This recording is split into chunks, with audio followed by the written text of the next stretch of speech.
Assalamualaikum warahmatullahi wabarakatuh. Bismillahirrahmanirrahim. Wassalatu wassalamu ala Muhammadin wa alihi wa ashabihi wa man tabi'ahum bi ihsanin ila yaumiddin. Qala Allahu tabaraka wa ta'ala, a'udzu billahi minasy syaithanir rajim. Bismillahirrahmanirrahim.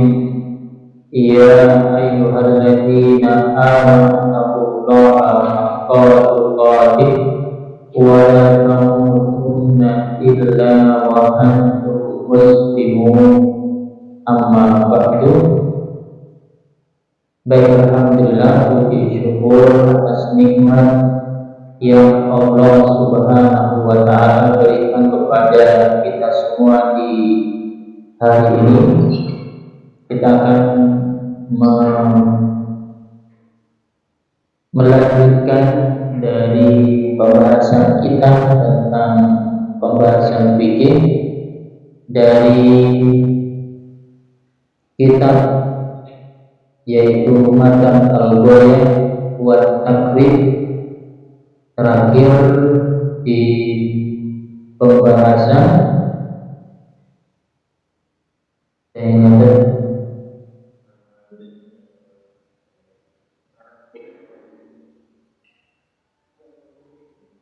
wa Fara'idul Ghusli. Baik, sekarang Iqra dibaca, ada bunyi.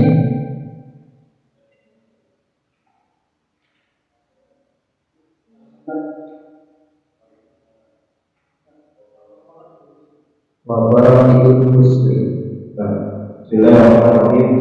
Qala al-musannif rahimahullah, fasl wa fara'idul ghusli pada asya' an-niyyatu wa izalatul najasati idza ala badani wa isalul ma'i ila jami'i sya'ri wal badani wa sunanuhu khamsatu asya' at-tasmiyatu wal wudu'u qawlahu wa iqrarul yadi ala al-jasadi wal mu'alatu wa taqdimul yumna 'ala al-yusra. Qala musannif wa fara'idul ghusli salah satu asya'a, kewajiban mandi. Di sini yang dimaksudkan adalah mandi besar, mandi wajib. Itu ada 3. Ya, kewajiban mandi ada 3. Yang pertama, beliau menyebutkan an-niyah, yaitu niat.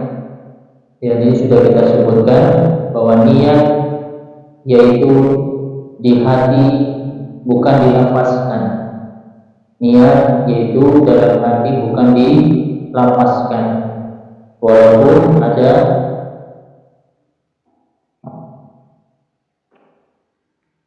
Walaupun ada sebagian di antara ulama, mereka melafazkan ini hanya sebagai memastikan saja, memastikan bahwa apa yang kita lakukan itu benar-benar niat, dan niat adalah sebuah kewajiban. Apabila tidak, maka amalan itu tidak diterima. Innamal a'malu bin niat.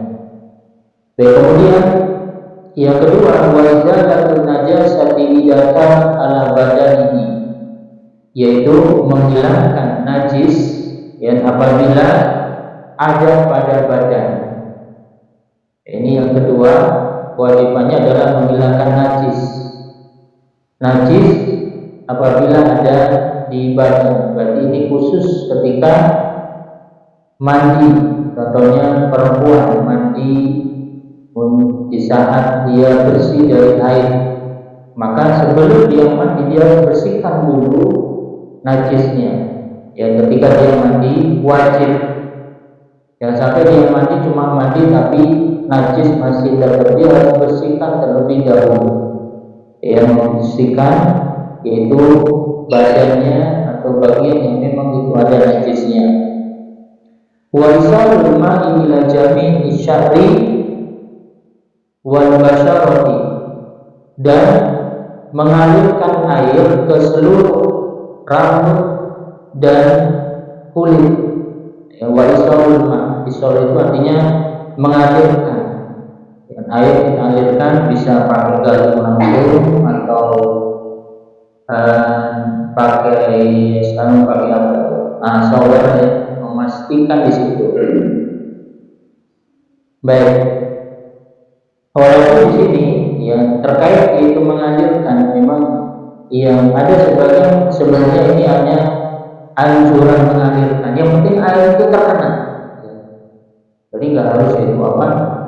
Nanti nggak ada shower, bingung nyari shower. Nanti istri nangis-nangis sama shower, harus di shower. Enggak nanti. Nah, jadi bisa pakai yang lain. Ya, atau misalnya di rumah ada bak mandi besar juga, ya kalau lompat ke dalam selesai. Yang penting air sampai ke kulit. Baik. Dan penghalang sampainya rambut dan kulit ini harus dihilangkan dulu. Misalnya ada seorang perempuan, dia sebelum mandi dia pakai cat kuku, dihilangkan dulu dari kukunya. Atau laki-laki misalnya pakai apa namanya? Semir, masuk dia apa ya? Pokoknya minyak rambut ini dia kalau apa ya? Apa namanya? Itu namanya ya. Nah, jadi rambut ini bisa diputar kemana-mana kan.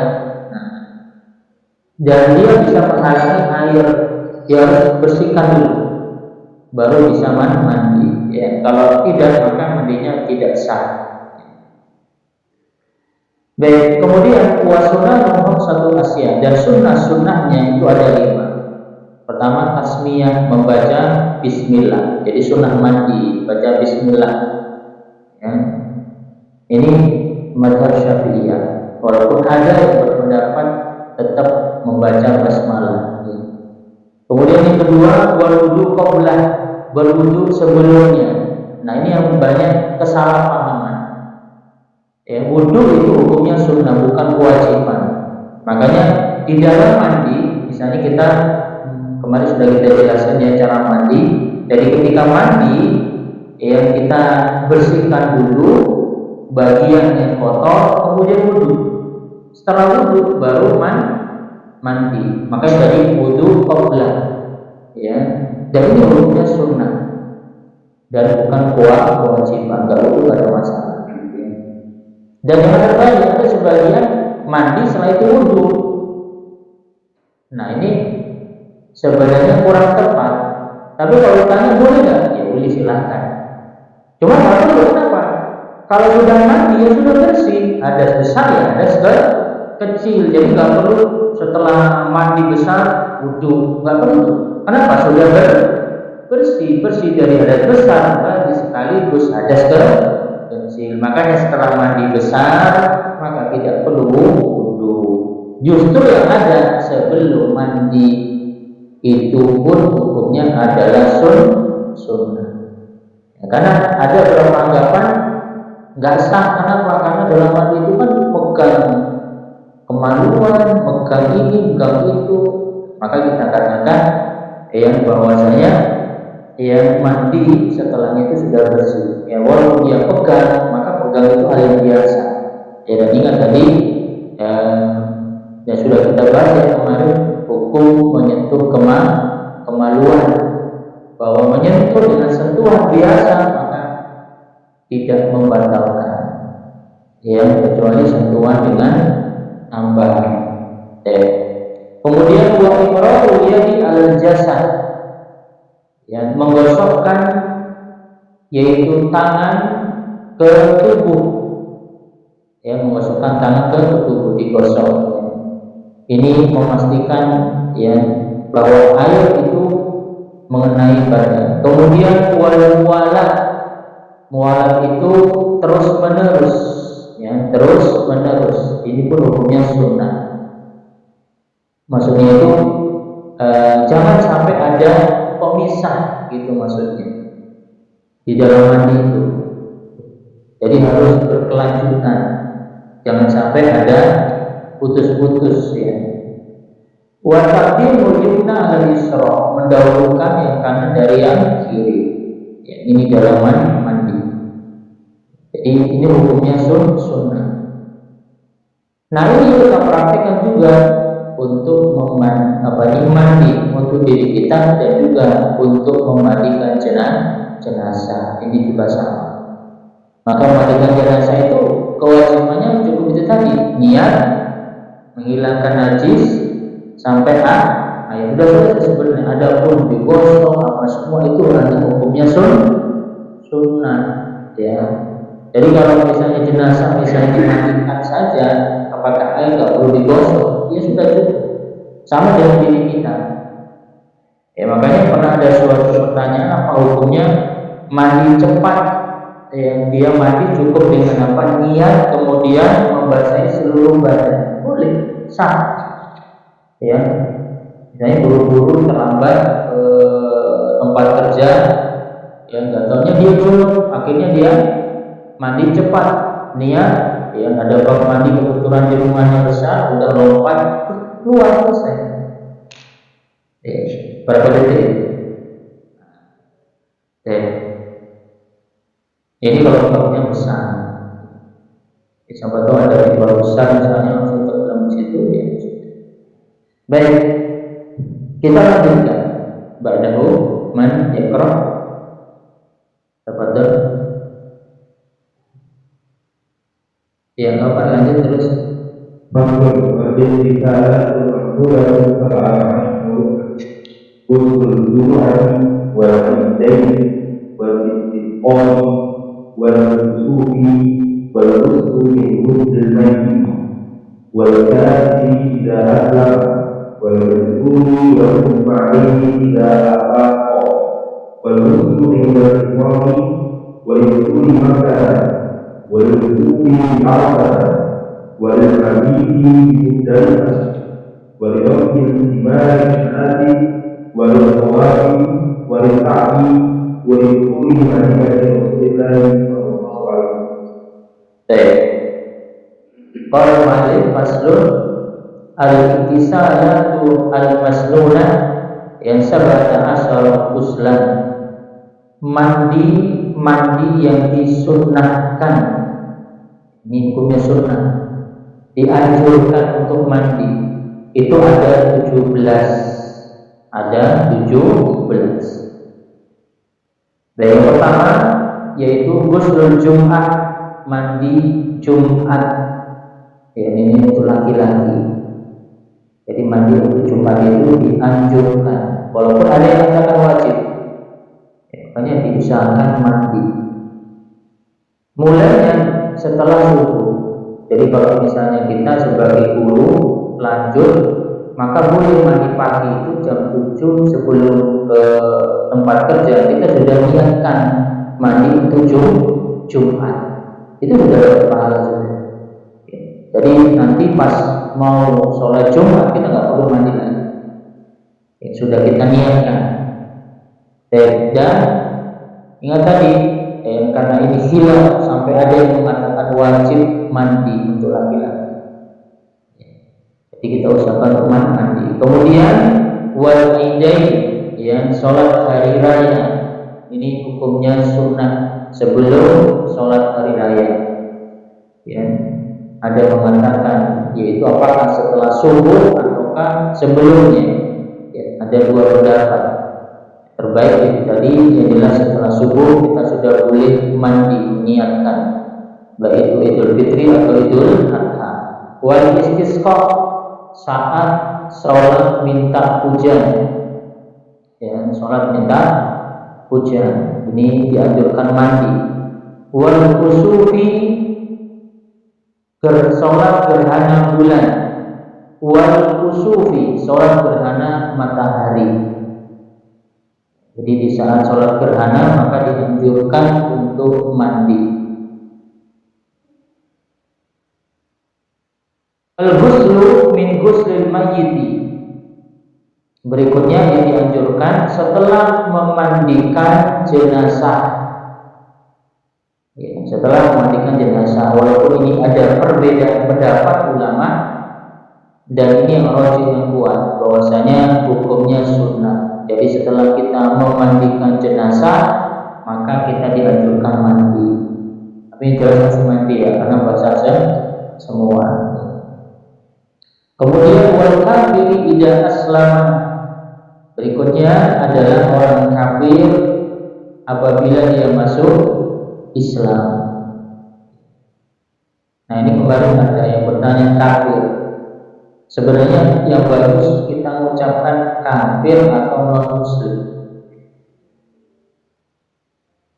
Kafir atau non muslim.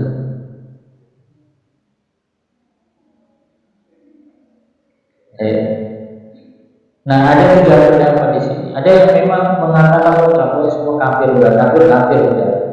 Ada yang mengatakan non muslim saja, lebih lembut. Nah, ada yang memberikan rincian. Kalau saya lebih memilih ketiga, ya, ada sebuah kaidah likul lima makol. Ya, kita letakkan pada tempatnya. Kalau di dalam nas ketika disebutkan kafir, ya udah kita bilang kafir. Bahwa dia tawabul kafirun, mereka adalah orang-orang kafir. Jangan mereka adalah orang-orang non muslim. Enggak sesuai. Tapi ketika kita ketemu, misalnya nih kita lagi di PT, ada teman kita orang kafir di sini, kamu marah nggak? Bagusnya apa? Iya, anda sini yang non muslim tolong datang ke depan misalnya. Bagi agama yang non muslim tolong datang ke depan. Kan pas ya? Tolong orang-orang kafir maju ke depan. Apa yang kira-kira? Nah, jadi kita letakkan pada tempat. Jadi kadang memang dalam nas ya kita katakan, tapi dalam interaksi bergaul ya kita tadi. Baik. Lanjut. Jadi di sini wal kafir tidak selama, karena di situ isinya kafir ya kita katakan kafir. Orang kafir ketika dia masuk Islam. Kemudian wal majnun, dan orang gila. Wal mughma alaihi, apa mughma? Apa? Ya pingsan, orang yang pingsan. Ya, wal mughma alaihi dan afaqa, ya apabila keduanya sudah sadar atau sembuh. Jadi orang gila ketika dia sudah sembuh mandi. Ya, orang yang dia pingsan atau penyakit yang tertentu yang sebentar sifatnya, contohnya kesurupan, ayam, epilepsi, stres termasuk enggak termasuk. Tapi stres yang masuk kategori tadi ya. Dan kemudian wal ghuslu indal ihram, ya mandi ketika saat ihram. Ihram ini ketika dia hendak mau melakukan umroh atau haji, maka dianjurkan. Wal di Mekah, itu saat masuk Mekah, ya saat masuk Mekah dianjurkan mandi. Wal wuqufi bi Arafah, yang saat wukuf di Arafah, ya. Wal mabiti bi Musdalifah, yang saat mabit, ya mabit itu bermalam di Musdalifah. Musdalifah? Tahu ya? Pokoknya sama Musdalifah. Kemudian di saat melempar waliromil jimari salasi, yaitu melempar jumroh yang ketiga. Kemudian wali tawafi, yaitu saat tawaf mengelilingi Ka'bah. Kemudian wali sa'i, yaitu saat sa'i dari Safa dan Marwah. Wali di Madinah, saat masuk kota Madinah. Dan ini di antara madhab Syafi'iyah yang mengatakan hukumnya sunnah, pokoknya yang baik, yang itu dianjurkan. Ya, ini semuanya adalah kebaikan. Baik, dan ini hukumnya adalah sunnah. Kalau memang bisa mandi, kalau enggak ya sudah. Ya, tidak. dan sudah kita sebutkan kemarin kapan yang wajib ya dan kapan di sini yang hukumnya sunnah. Baik, lanjut. Summa ba'dahu faslun wa nasu ala al-baini jahilun bi thalathati syawab al-syawab tarawwa al-yadda al-yadda al-yadda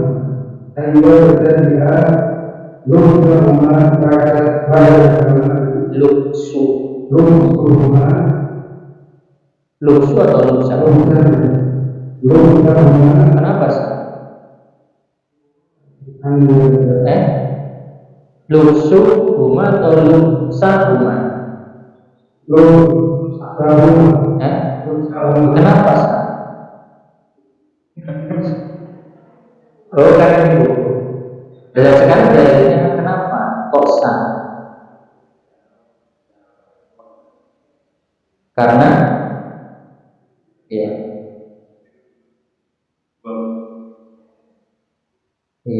ayat tadi ini fi'il apa namanya? Fi'il butuh maf'ul bih.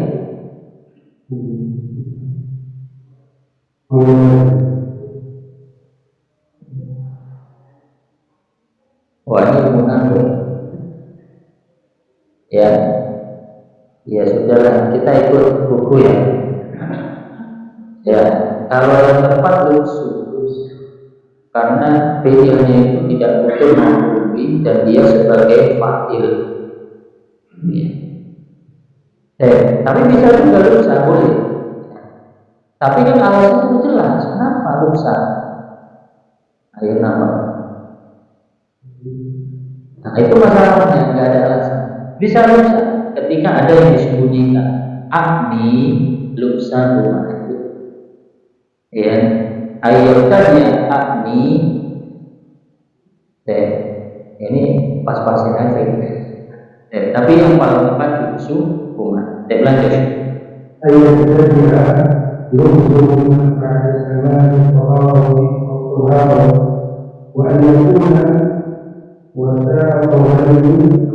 وَتَعْوَلِي لِمَحَدِّ وَسْلِ الْفَرْضِ إِلَى الْقُرْآنِ وَأَنْ يَكُونَ لِمَا يُمْكِنُ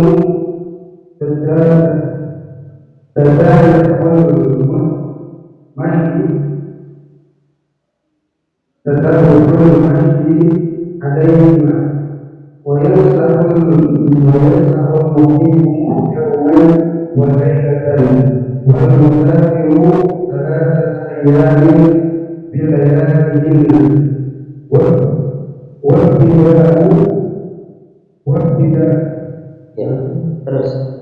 وَابْتِدَاءُ الْمُدَّةِ بِالْحِينَ يُحْدِثُ بَعْدَ ثُلُثِ الْحُسْنَيْنِ فَإِنْ مَسَحَ بِالْقَبْرِ ثُمَّ سَافَرَ أَوْ مَسَحَ بِالسَّفَرِ ثُمَّ صَامَ فَتَمَّ مَسْحَ مُقِيمٍ وَيَكْفُرُ ثَلَاثَةِ أَشْيَاءَ بِالْخَلَعِهِمَا من قضاء المدة وانقضاء المدة وما يوجب الحسن. Kita artikan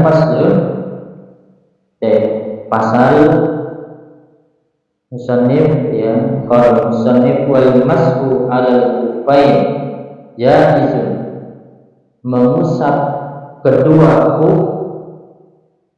ya itu diperbolehkan. Ya, khuf ini bisa sepatu, bisa kaos kaki yang tebal, yang tipis para ulama tidak memasukkan. Ya, kaos kaki yang tipis itu semuanya tipis lah, kayak seperti nggak pakai kaos kaki, tapi yang tebal masih bisa. Maka hukumnya boleh dengan syarat. Pertama, Ya, bisalah isyarah itu dengan 3 syarat ayat tadinya lubsuhuma ba'da kamali taharah. Ya, mulai memakai keduanya setelah wudu, ya, atau setelah sempurnanya bersuci. Jadi pakai kaos kaki atau sepatu itu setelah wudu dulu baru pakai. Ya. Wa yakuna satiraini limahalli ghusl fardhi minal qadamain. Keduanya menutupi telapak kaki yang wajib dibasuh. Jadi benar-benar menutupi, yaitu kaki kodamnya, namanya kodam, ada namanya qolatul kodam, ya, menutupi, ya. Jangan sampai lubang-lubang pakai sepatu atau kaos kaki tapi banyak jendelanya, ya, lubang-lubang, ya. Misalnya bawah telapak kakinya ada lubangnya. Wa yakuna mimma yumkinu tatabu'u masyi alaihima. Hendaknya keduanya memungkinkan untuk bisa dipakai jalan. Jadi memungkinkan untuk bisa dipakai jalan. Yang namanya sepatu atau kaos kaki berarti yang memang bisa dipakai. Kalau nggak bisa dipakai berarti bukan sepatu. Berarti namanya apa? Ya berarti ya bukan sepatu namanya. Kenapa? Karena nggak bisa dipakai untuk jalan. Maka ini syarat daripada intinya ini adalah salah satu solusi untuk kita, terutama safar atau saat kita sakit, atau bisa berlaku untuk perempuan mau sakit atau enggak bisa dipakai. Jadi misalnya ya, ketika kita berangkat misalnya kerja, kita wudu dulu, ya, kemudian setelah itu pakai kaos. Ya, jadi ketika saat kita jam 9 tiba-tiba buang angin atau buang air kecil, maka cukup itu kita niatkan apa, setelah wudu kaos kaki nggak usah dilepas, cukup apa diusap.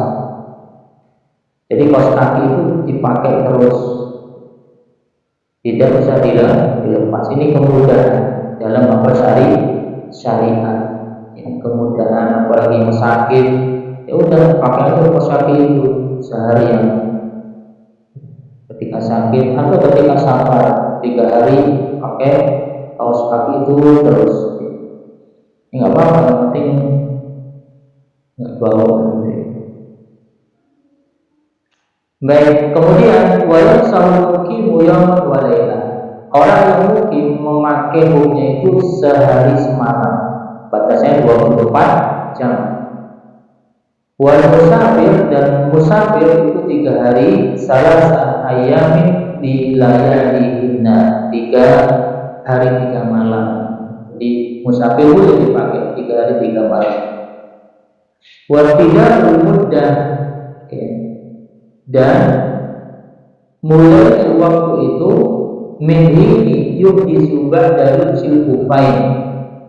Ya, waktunya itu dihitung saat hadas kecil, ya, saat berhadas, ya, setelah memakai kuf.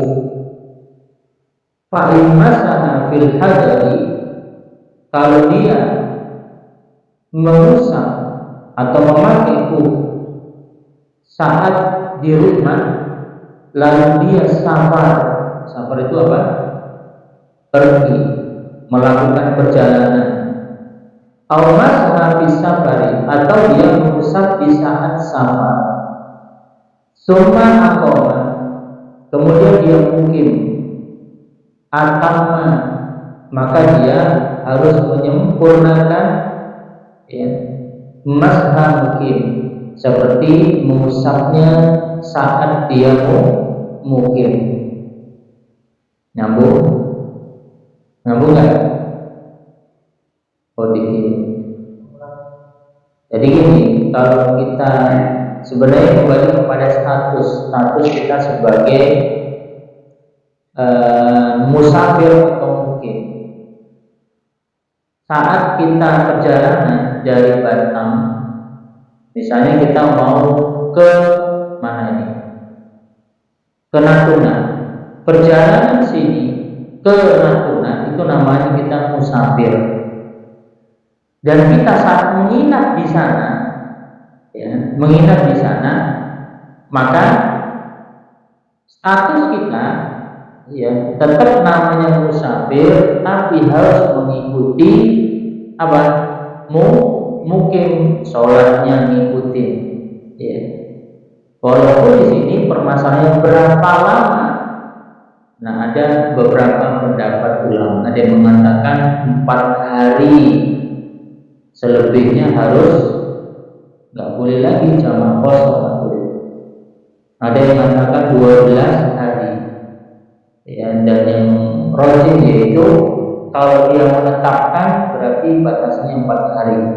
Tapi kalau dia tidak menetapkan, maka selama dia di Natuna boleh jamak kosong. Selama tidak menentukan. Tapi rata-rata orang ke sana pasti menentukan,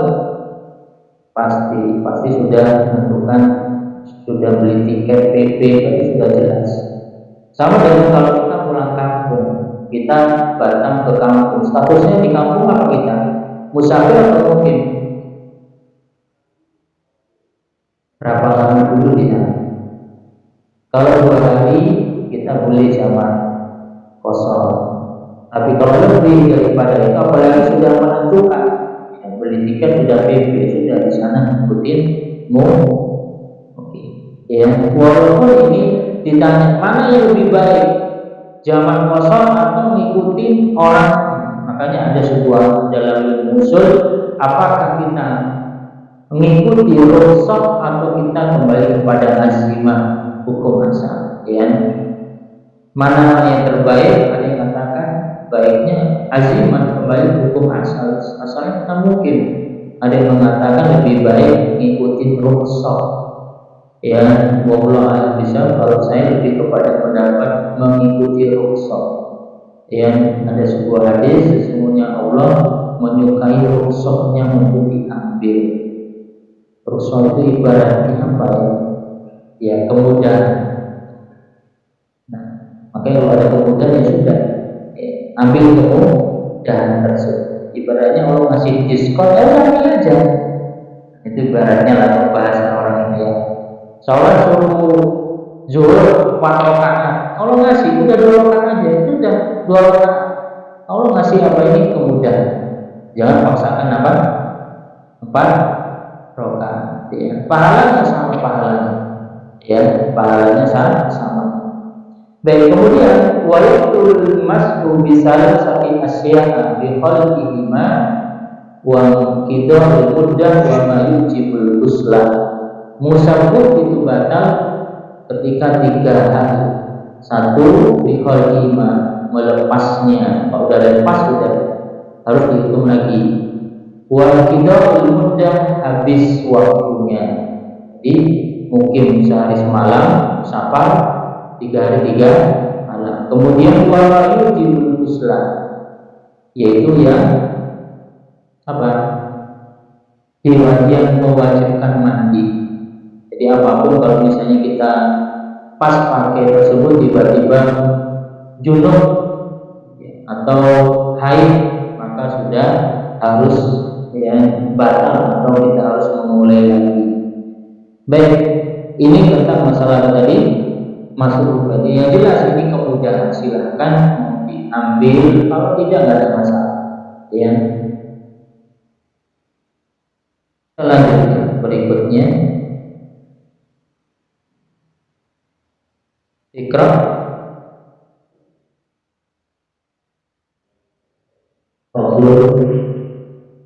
وجود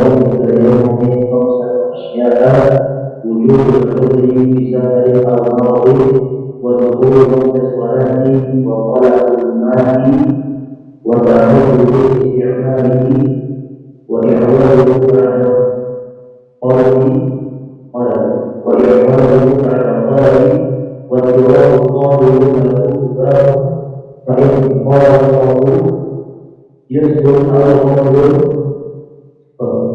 فإن قال له يسكن على الرجل لا يجوز وراء قوله أربع أشياء النية ومسح اليدين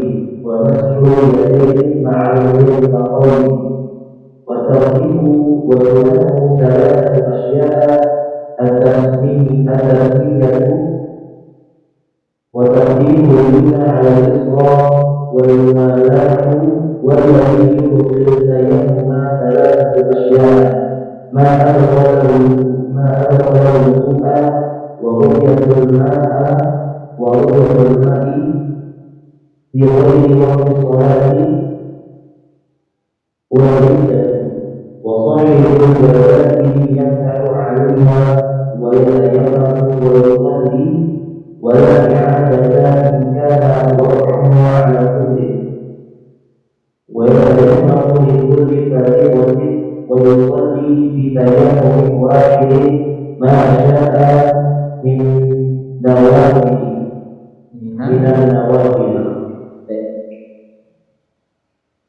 Semua ba'dahu qala al-musannif faslun wa syara'i'it tayammum, syarat tayammum khamsatu asya, ada 5. Sekarang kita melanjutkan tayammum.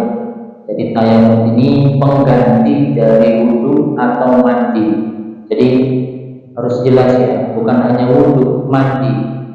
Jadi kalau kita wudu nggak bisa tayammum, mandi nggak bisa, maka tayammum itu pengganti.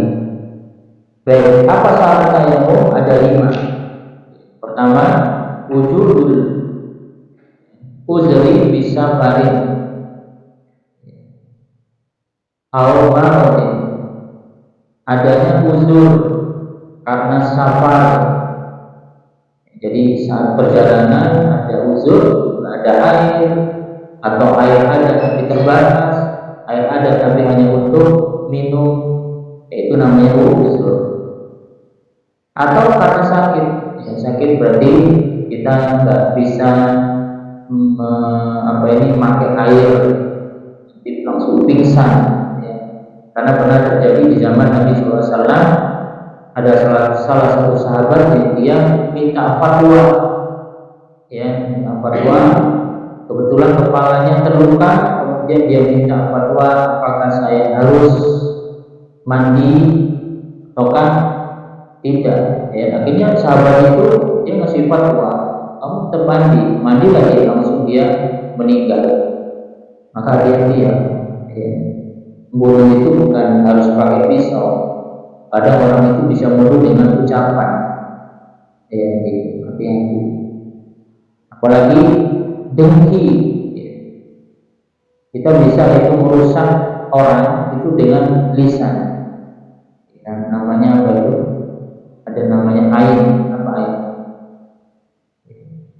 Jadi misalnya barang orang itu, misalnya ada mobil bagus, kita bisa merusak dia dengan ain. Ya, ain itu berarti awalnya dari dengki. Ya. Baik, kemudian waktu sholati, masuk waktu sholat, wa talabul mani, dan mencari air, wa ta'azzuru istikmalihi. Ya, di sini beliau menunjukkan ada uzur di dalam memakainya. Wa yuwazuhu ba'da talabi, ya, wa turabu tahir lahu. Kemudian dia tidak bisa memakainya atau tidak bisa memakai air, dan air tidak ada setelah dia mencari, ya, pada tolak, air tidak ada, sudah cari kemana-mana, maka ini boleh dia pakai tayammum. Ya, jadi masuk waktu sholat, air tidak ada, udah tayammum. Ya. Atau air, misalnya ATB, misalnya mati, PDAM mati, sudah apa? Tayammum. Puasa sibuk cari utang dulu kemana-mana, ya sudah kasih mudah. Ya. Setelah mencari, ya. Makanya ini kemudian yang Allah beri. Baik, kemudian berikutnya, ya debu itu harus yang suci, jangan sampai debu yang apa? Yang kotor, yang najis. Kita bisa pakai misalnya tembok, ya, apalagi tanah, lantai, ya.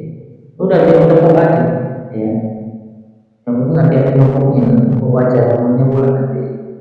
Nah ini kita ajarkan, ya, terutama anak-anak yang SMP, SMA yang memang biar mereka terbiasa juga. Kita memang nggak bisa ya sudah, yang sakit beritahu aja, yang sakit tayamum, biar mereka terbiasa seperti itu. Kalau memang tidak mungkin pakai air. Kemudian tahu, dan jika tercampur kepada yang najis, ya, aurabun atau pasir, maka tidak sah, boleh.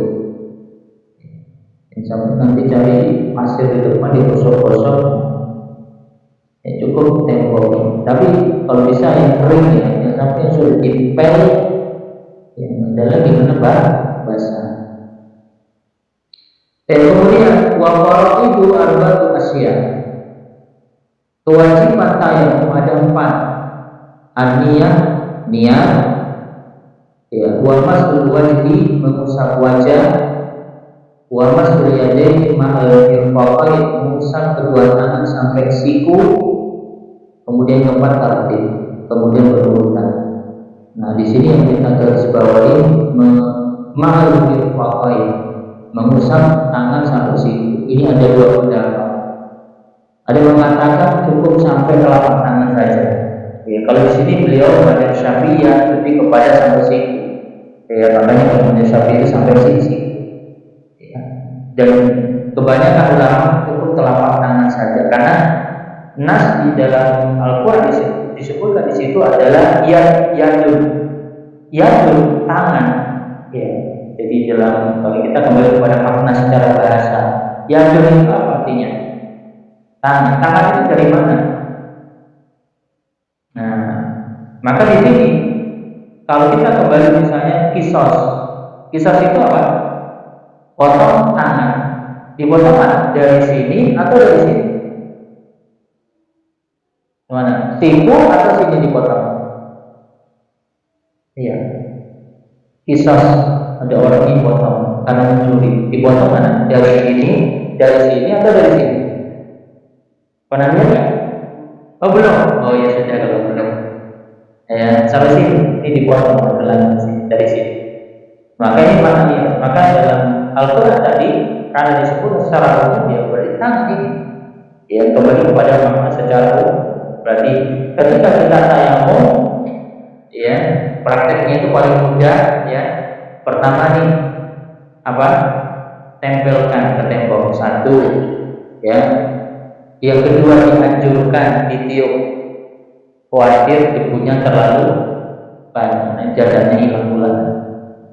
Ditiup, setelah ditiup diusap ke wajah. Nah, apa kalau nempur lagi? Nah, ini ada 2 pendapat. Yang rajih tidak perlu. Langsung wajah, langsung telapak tangan, selesai. Tapi kalau nempur 2 kali boleh aja. Ya, tapi yang utama cukup sekali tepukan. Ya, ini praktek ya, yang paling mudah di dalam kita bertayamum. Baik, kemudian walati wasunahu, dan sunnah tayamum salah satu asli ada 3. Pertama tasmiyah, membaca bismillah. Wa taqdimu yumna ala yusra, mendahulukan yang kanan dari yang kiri, ini jelas. Wal mu'alat, segera. Ya, ini sunnah. Jadi kalau misalnya nih kita tepuk, ya, kemudian usap wajah. Saat usap wajah, kita mengakui assalamualaikum, waalaikumsalam, baru ke setelah wajah, yang tadi berhentian langsung kan ada pemisahnya apa? Salam. Boleh nggak? Boleh, karena sebentar. Yang nggak boleh setelah wajah ada telepon. Ya gimana nih sampai 20 menit? Berarti harus diulang dari awal. Kemudian waladhi yuqiru tayamum, yang membatalkan tayamum ada 3. Ya, pertama, ma'afdolal wudu, yang membatalkan wudu. Apapun yang membatalkan wudu maka pembatal tayamum. Wa ru'yatul ma' fi ghairi waqtis shalah, itu melihat air, melihat lagi ya, mendapatkan air atau mengetahui.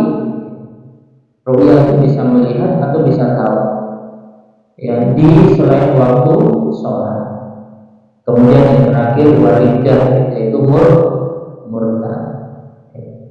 Wasawul jabah ya, dan pemilik atau orang yang memiliki jabah itu ya, yang ditempel perban ya, yang saw alaihima, maka mengusap di atasnya, masuk di atas perban. Wa tayammum, dan bertayamum, wa yusolli, dan sholat, wa la ada alaihi, dan tidak perlu mengulangi sholatnya, ingkana wadu'aha ala tuhrin, ya, apabila dia memakai perban itu dalam keadaan suci. Wa tayammum li kulli fardhin, tayamum itu berlaku hanya untuk satu kali sholat. Ya, ingat ya, sholat. Misalnya subuh, misalnya bangun pagi tiba-tiba meriang, paham meriang ya? Mau mandi nggak bisa, padahal sholat subuh. Pakai air udah langsung mau pingsan. Apa yang kita lakukan? Tayamum. Nah, kemudian menunggu lagi nanti kalau dia misalnya jam 9 mau mandi, dia harus mandi. Ya, kemudian kalau memang dia masih sakit pas waktu zuhur, maka dia harus tayamum.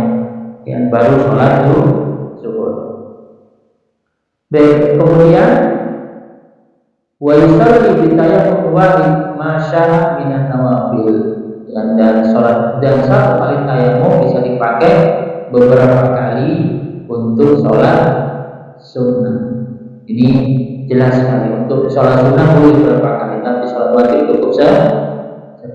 Baik, ini kemudahan terkait tayamum. Intinya ini kemudahan sama seperti tadi, kemudahan maka ambil, yang jangan sampai kita tinggal. Baik, semua ada ikrar.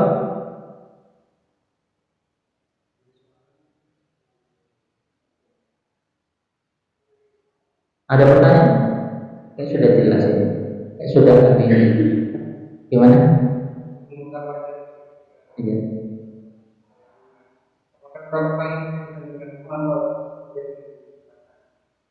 Baik, jadi kita bedakan antara membasuh sama mengusap. Ya, mengusap itu nggak harus kita memastikan kena semua. Sama dengan mengusap apa? Kepala saat wudhu. Ya. Bedakan. Kalau mencuci, membasuh, berarti air harus mengenai semuanya. Muka harus mengenai semua, berarti itu namanya membasuh ya, atau mencuci. Jadi kalau mencuci ada yang nggak terkena, misalnya nih kita nyuci cuma separuh saja nih, ini nggak kena, maka nggak sah. Ya, karena harus mendapatkan semuanya. Makanya kan ada hadis dalam kitab Imam Bukhari terkait wudhu yang dia membasuh kaki, bagian bawah telapak kaki nggak terkena, kan diancam wailul atau celaka telapak kaki tadi karena tidak terkena air wudhu, itu nyuci. Kalau mengusap, nah ini beda. Mengusap tentu tidak ya memastikan harus semuanya. Jadi kalau di sini berarti kita tepuk aja semua nanti akhirnya. Memastikan kan? Karena makanya udah kita ngusap aja secara menyeluruh. Walaupun ada bagian mungkin di bawah mata nggak kena, ini nggak ada masalah. Yang penting jangan berlebihan, ambil tepung, ambil lagi tepung. Nah itu namanya dulu. Ya pokoknya kita usap aja sih. Ya. Jadi kita bedakan membasuh sama mengusap. Ya. Ada yang lain?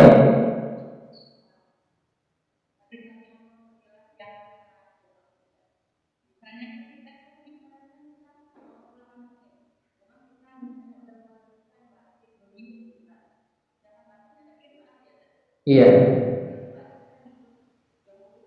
iya, iya.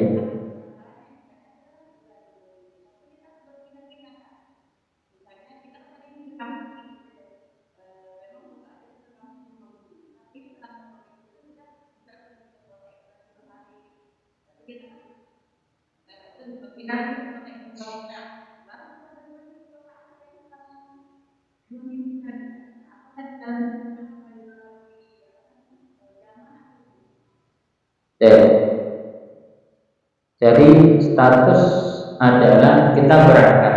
Berangkat itulah kita berarti sudah mulai niat untuk safa. Jadi selama kita berada di tempat mau berpindah atau tidak, maka status kita di berapa lama, ya.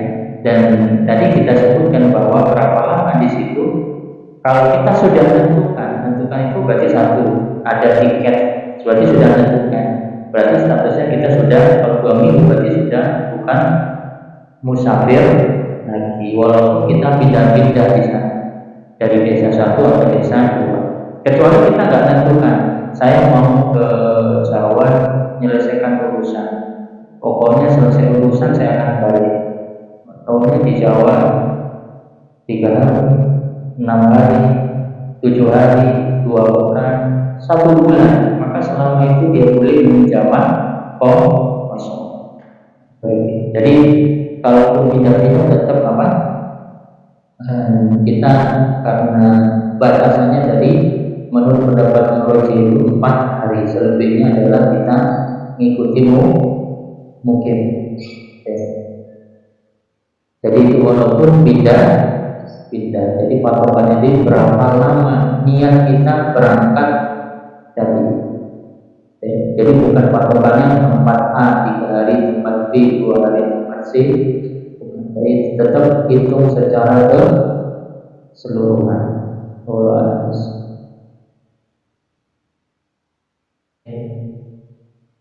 Ya sudah jelas semua. Kita lanjutkan ya. Silakan dibaca. Ini bab terakhir ini, pasal terakhir, baru kita masuk sholat di pertemuan yang akan datang. وكل هذه فرض من إليه نجد إلا الأحياء ووصف جميع الأعمال والأعراف واجب إلا الصبي الذي لم يأكل طعاما فإنه يدخل برشد المال عليه ولا يدفع عن شيء من النجاسة إلا يسير من الدم والخيط وما لا تفهم سائلة إذا رفع بالإناء وما فيه فإنه لا يجوز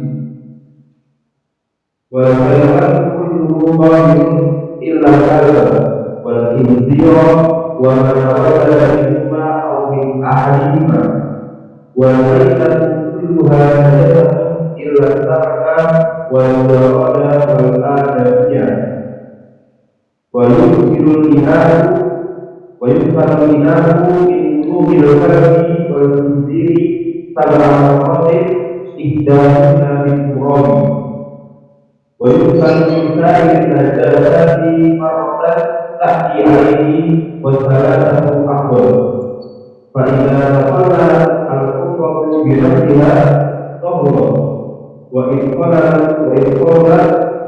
بطرف شيء فيها لم تطهر. Ini pasal terakhir ya. Yang berikutnya berarti tinggal haid, itu pertemuan berikutnya ya. Baik, wa kullu ma'in yang di sini beliau sebutkan yang musannif kullu ma'in kharaja minas sabilain najisun illa mani. Setiap benda cair yang keluar dari 2 jalan maka itu najis illa mani, kecuali mani. Ya, di sini beliau menyebutkan mani berarti suci. Ya. Ini kaidah. Pokoknya setiap yang keluar maka di sini disebutkan kullu ma'in, benda cair. Berarti kalau yang bukan berarti bukan najis. Ya. Dan sudah kita sebut kemarin sesuatu yang keluar dari dua jalan itu ada dua. Apa kemarin? Satu, kebiasaan. Dua, bukan kebiasaan. Keluar dari dua jalan yang kebiasaan, sepakat ulama, ya, maka dia batal wudhunya.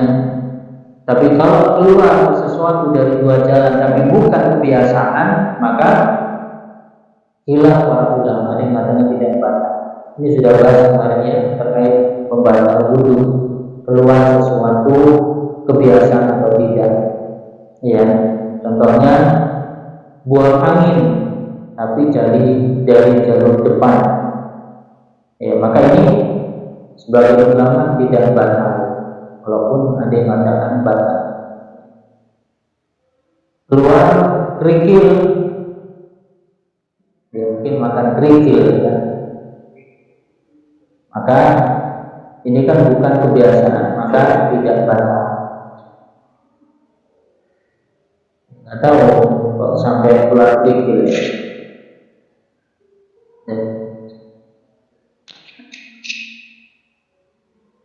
Atau cacingan ya, keluar cacingan ya.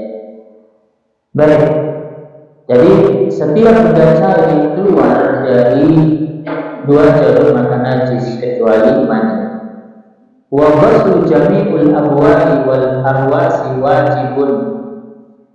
Membasuh yang seluruh kencing dan kotoran itu wajib, kecuali baus sobi, kecuali kencing bayi alladzi lam yakul ta'am, yang tidak makan makanan. Fa'innahu yadhkuru, maka cukup dibersihkan, dicuci dengan birrosil ma. Rosil itu cukup disiram saja, dipercikkan saja. Ya, jadi sepakat ini ya, bahwa seluruh air kencing, kotoran ya, maka itu najis ya. Wala yufa, dan ansai minan najasa, perkara yang najis tidak dimaafkan kecuali al-yasir, sedikit, seperti minad dami, darah ya, wal qalb ya, kalau itu apa? Nanah. Wa ma la nafsa lahu sa'il, apa? Yang tidak mengalir darahnya ya, idza waqa'a fil ina, apabila jatuh pada berjana, wa mata fihi, dan mati di dalamnya ya, fa innahu la yajusu ya, atau la yujisuhu, bisa la yujisuhu atau la yunajisuhu ya, maka tidak menajiskannya. Ini sudah kita bahas kemarin bahwa binatang itu ada binatang yang dia tidak mengalir darahnya, maka binatang yang tidak mengalir darahnya maka itu diberikan maaf dan itu tidak najis. Misalnya apa? Nyamuk ya. Nyamuk misalnya kan ada darahnya, najis nggak? Ya, bukan darah kita, darahnya.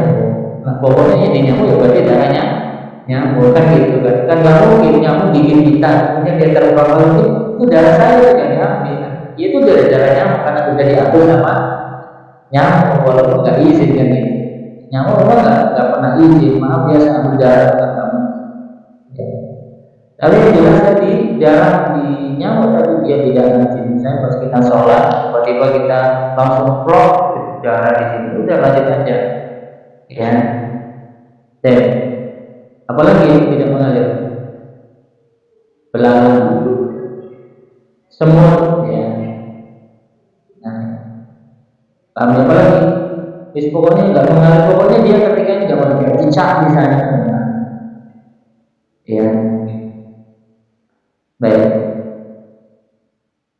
Wal hayawan kulluhu thahir, ya. Seluruh binatang itu suci kecuali yang al-kalb, anjing, wal khinzir, dan babi, wa matawalla minhuma, ya, dan yang lahir dari keduanya atau salah satu darinya.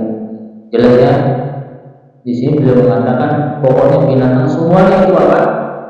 Suci. Sudah suci ya sudah suci. Kita akan senggol apapun tidak ada masalah. Berarti apa? Mau kecoa mau apa ya itu suci. Wal maitatu kulluha najisah illa samak wal jarad wal adam. Dan bangkai itu semuanya najis kecuali bangkai ikan, belalang, wal jarad, ya, dan adam di manusia. Pokoknya bangkai itu adalah apa? Najis. Jadi kita ketemu bangkai apapun itu najis kecuali ikan. Kalau ikan jelas, ya. Ikan besar, ikan kecil, semuanya itu apa? Suci dan halal untuk dimakan. Boleh nggak makan ikan hiu? Boleh nggak makan ikan hiu? Boleh. Ya kan ikan. Pokoknya dapat ikan makan aja. Iya. Iya. Iya.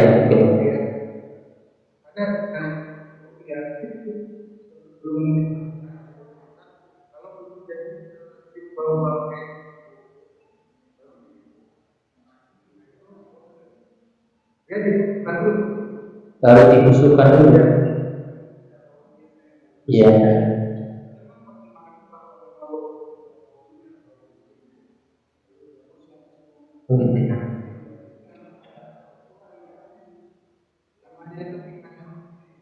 Iya, pokoknya semua ikan lezat secara umum itu halal boleh dimakan, kecuali ikan yang memang kita tahu itu akan membahayakan, maka jangan dimakan. Contoh, boleh nggak makan ikan tongkol? Boleh, boleh, tapi bagi alergi nggak boleh. Berarti kan ada batasannya di situ.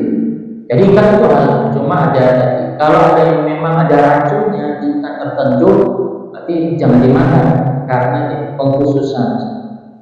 Ya, baik. Sama dengan jarod. Jadi boleh nggak makan jarod? Boleh. Ya, belalang. Ya, ini sampai dijual di mana-mana kan. Ini buru-buru mau jualan boleh. Gorengan belalang. Lumayan itu 5.000 dapat 3 kan. Ya. Nyari aja di sawah kan. Oh nggak ada sawah sih dia. Ya. Berarti ternak belalang. Ya. Baik. Kemudian warisalul ina dan bejana itu dicuci.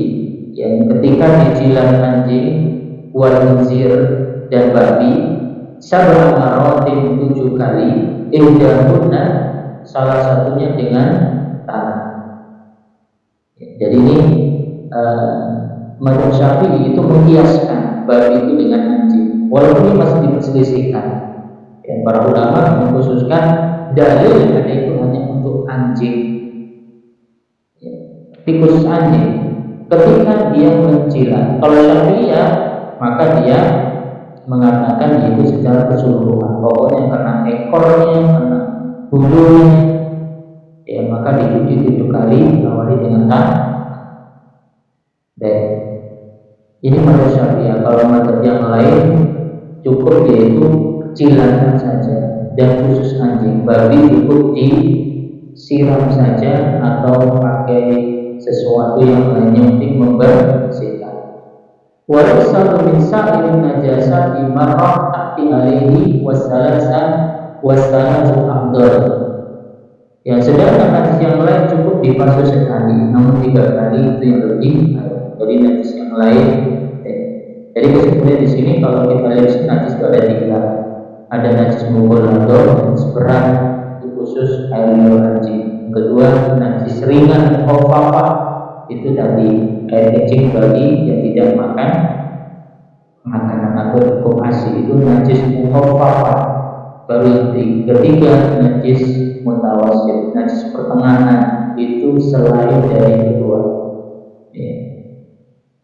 Baik, kemudian wa idza tahallala al-khamra bi nafsiha tahura wa idza halala bi tarki shay'in fiha lam tadhkur.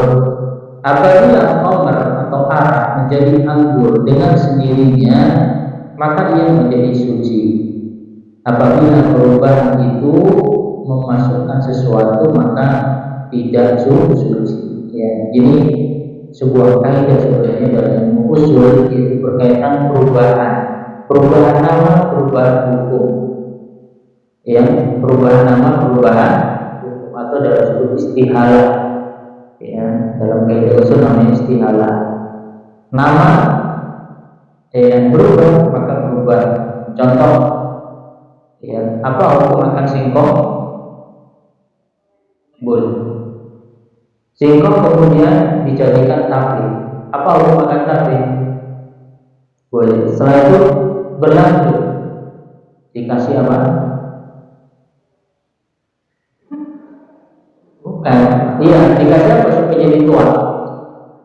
Kasih ragi, akhirnya jadi tua. Apa hukum minum tua? Apa? Nah, haram tak? Coba rasanya dari mana? Dari singkong. Ya, jadi kalau ditanya asalnya dari singkong. Ya, maka tadi perubahan nama, walaupun satu jalur sebenarnya. Nah, sangatnya bersambung ya, tapi tetap perubahan nama, berubah hukum. Sama dengan anggur dia berubah ya, akhirnya dia mabuk. Ya, jadi perubahan nama bisa. Ya, makanya tahapan itu ada nama, sama dengan kita ada bayi, kecil, dewasa, remaja, ya, pemuda, dewasa, tua, ya, kakek, nenek, buyut, itu kan ada namanya masing-masing dan memiliki hukum masing-masing. Bayi nggak wajib sholat, ya, remaja nggak wajib sholat, dewasa wajib sholat. Perubahan nama, perubahan hukum. Nah, itulah disebut dengan istihalah. Maka istihalah ya kita harus pahami, apalagi zaman sekarang ini ya. Sama dengan hukum apa? Hukum minum alkohol atau ya alkohol atau khamr, apa hukumnya? Haram. Bagaimana kalau minum alkohol atau khamr sedikit? Sama. Bagaimana kalau alkohol itu dicampur? Boleh nggak? Ini minuman, ya. Saya kasih tes alkohol. Boleh nggak minum? Boleh. Boleh minum. Air ini harusnya suci. Suci. Kenapa?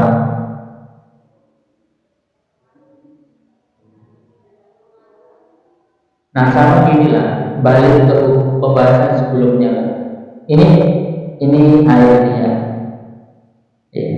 Ada anak dia kencing di sini. Pas kita buka, kena percikan. Enggak berubah warna, bau dan rasanya. Suci nggak air ini? Boleh diminum nggak?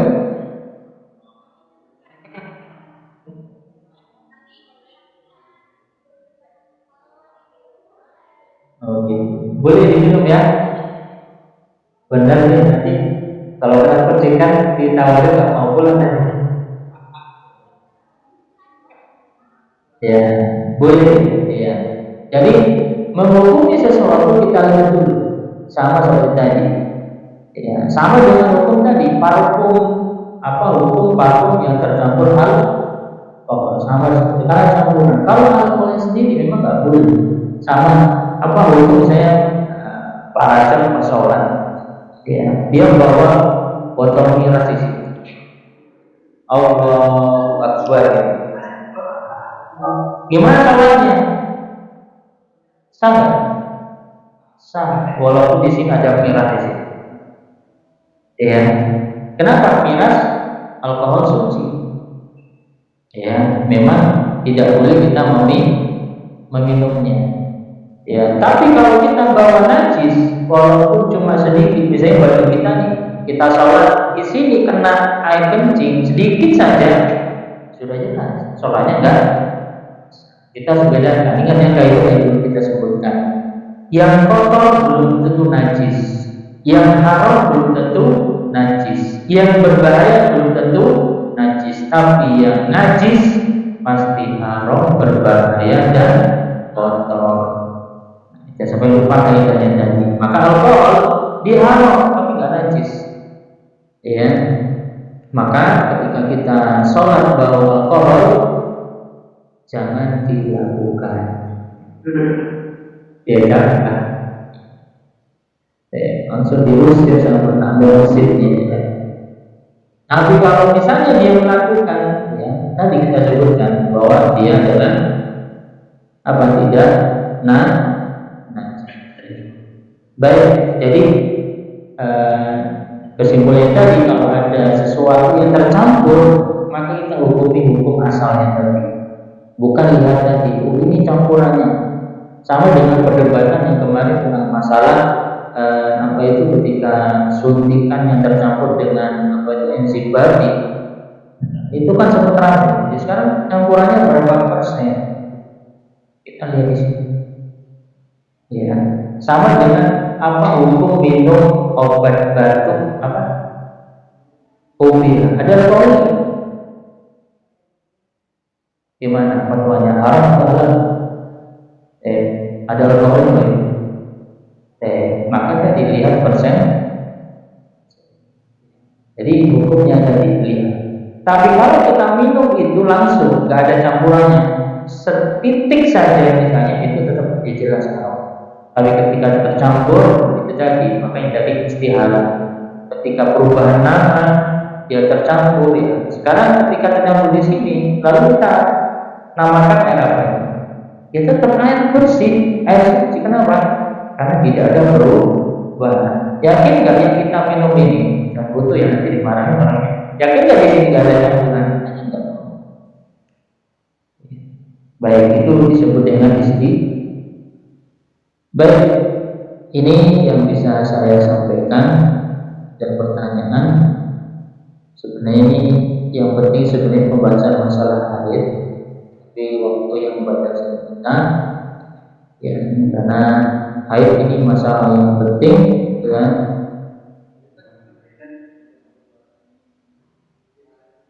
Secara itu berubah nama, berubah hukum. Ya. Berubah nama, berubah hukum. Walaupun dari kayak singkong, ya singkong.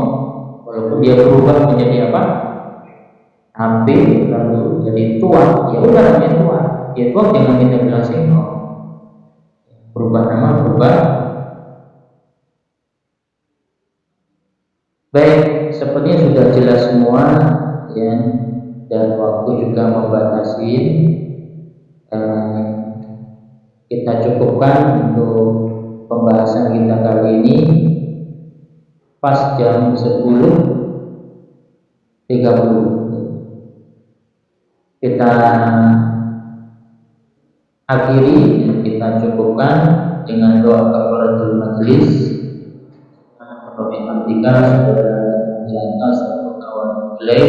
Wassalamualaikum warahmatullahi wabarakatuh.